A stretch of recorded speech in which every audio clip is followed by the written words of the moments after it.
Welcome back to Through a Rosy Window and Into Wellness. I'm Bev, co-founder of Rosy Window Productions. Thank you for joining us today.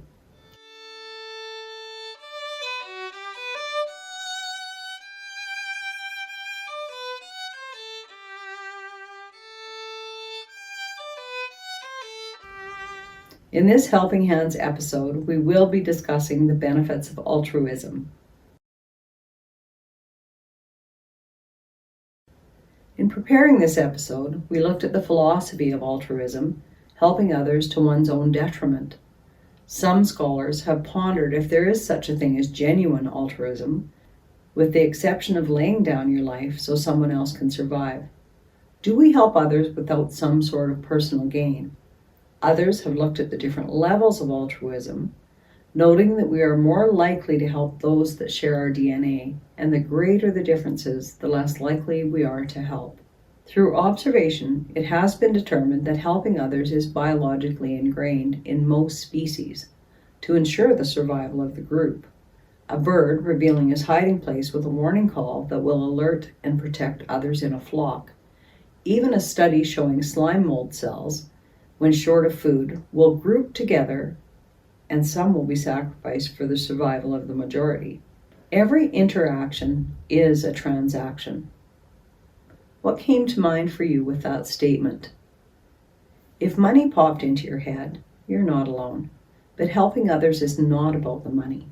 In fact, it is not even keeping score to make sure someone helps you back. It is a universal, feel-good transaction that is as personal and unique as you are. When we help others, it uplifts our own mental health. Let's take a closer look at what's in it for you. A deeper connection to friends, family, and coworkers. A sense of belonging. A richer experience in community. A healthier population. A personal sense of well-being. And it does encourage empathy and kindness. If you've been with us for the past few episodes, you will have noticed that we have focused on these topics to encourage the health and happiness of children. We're sure the vision you have for your children is similar to the vision of Rosy Window Productions, a future filled with confident, empathetic adults who are well equipped to deal with life's mental and emotional challenges. In an earlier episode, we discussed modeling behaviors that we hope our children will grow up with, and helping others is something that is very, very easily modeled. You and your children can begin realizing the health benefits of altruism by simply noticing when you are helping and thanking others when they help you. What you do for your family each day is a great source of purpose, and you should be proud. It is also a great opportunity to let children help, whether you give them a task or they help alongside you.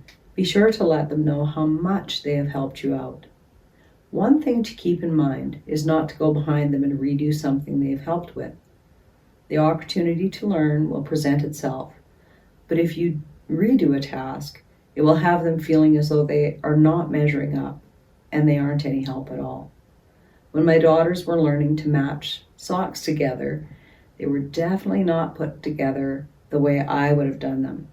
But over time, they started to look more like a pair of socks instead of a strange sock puppet thing. Meal times are another great opportunity for helpers, and it can be a wonderful time to recap a terrific day with a really good visit. Look for opportunities in your community and neighborhood. There are always groups looking for volunteers or doing bottle drives for fundraisers and such.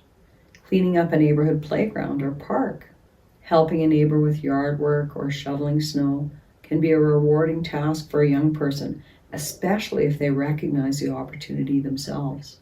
There are many group psychology and counseling practices that incorporate mentorships and find that individuals are supported through their own healing as they focus on helping others overcome hardships. Many 12-step programs use this technique very effectively. Perhaps a child who needs practice reading could help a younger sibling begin to read. Sometimes helping is not only rewarding mentally, but it clears space in your closet by donating clothes. It can be recycling, giving away well-loved toys, games, or books, relieving some clutter, and bringing joy to others. It's not always the large, grand gestures that are the most important.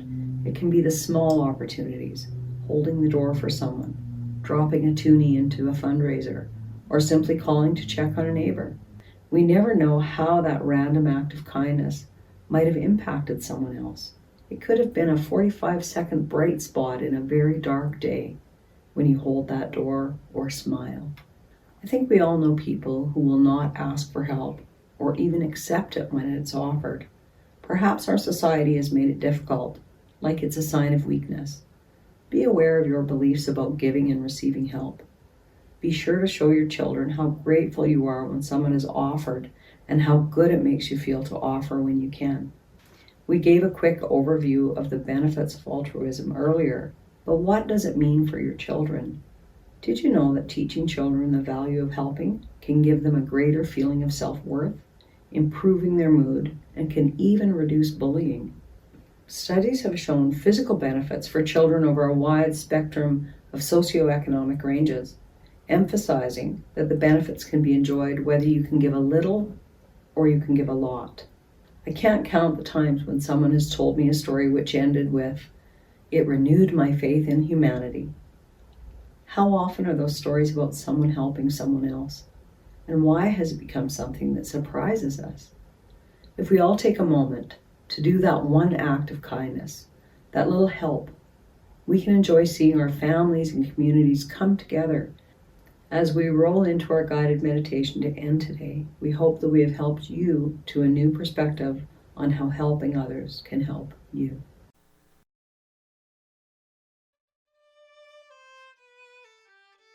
Unless you're listening to this while driving or participating in an activity that requires your full attention, you can close your eyes and just notice your breathing.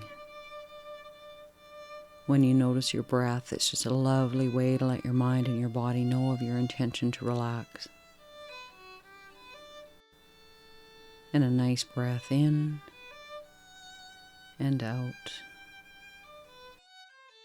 Notice a nice feeling of peaceful calm, of restful relaxation move down through your shoulders as your body settles in to a nice state of relaxation.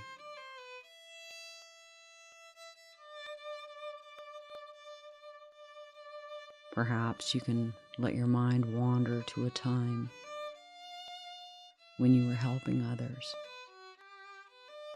Maybe it was a member of your family. Maybe it was part of a community project, a friend.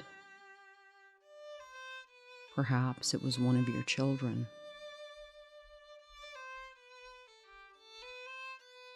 As your mind wanders to this time, can you recall how it felt so good working with someone else? Or that sense of satisfaction when the project was completed?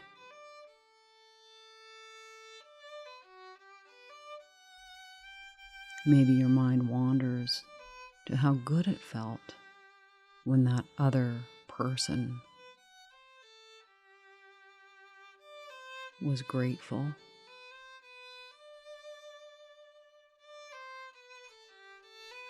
Or maybe it was a time when you did something for someone and they didn't even realize it was you. And you just felt so good. These feelings that arise when helping others.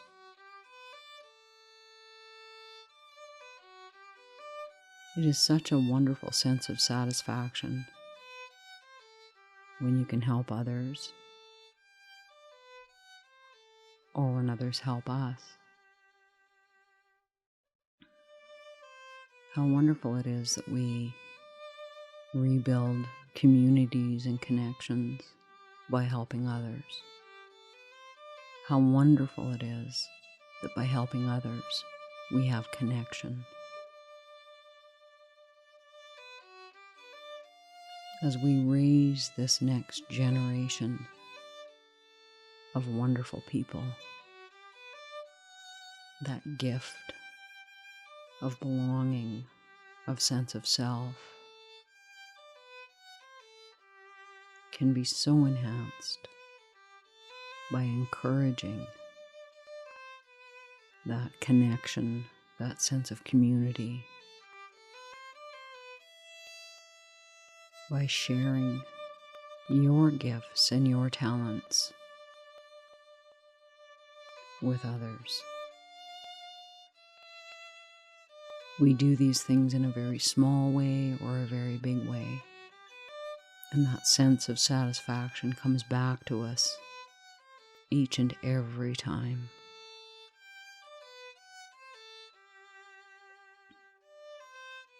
Giving, helping, sharing.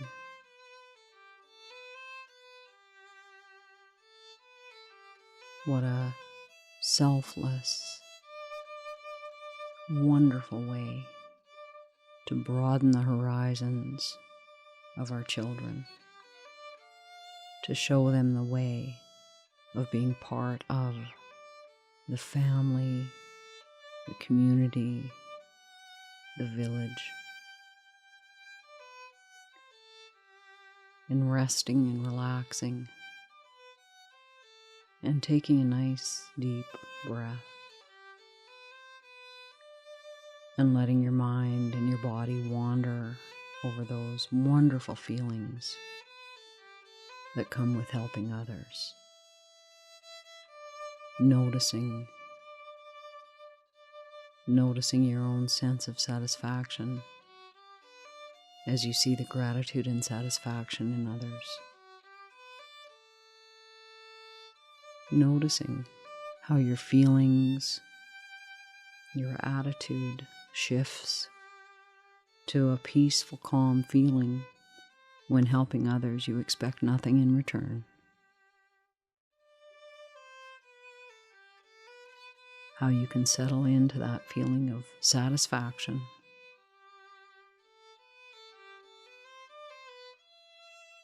And be so thankful, grateful that you can help others in a small way or in a big way. How it shifts the feelings we have as we do the day-to-day routine. We are so grateful for all that we have and all that we can do, that it just seems only natural that we share what we have and that we share what we can do with those around us. Each time we help others, by listening, by doing, by giving, that we are creating more connection, that we are benefiting not only those around us, but we are bringing connection. We are activating those parts of our brain that makes us better people, more connected, more grounded, leading the way as we show our children that wonderful feeling that we get as we help others. We are so fortunate to have this time together, to sit back, to relax, to let our bodies remember those wonderful feelings. To take the time each and every day to do those things that you know will keep you feeling happy, healthy, and well. To take care of yourself and those around you. And so, as you take another moment, a breath, and as you begin to open your eyes, I just know that you can look forward to another wonderful day.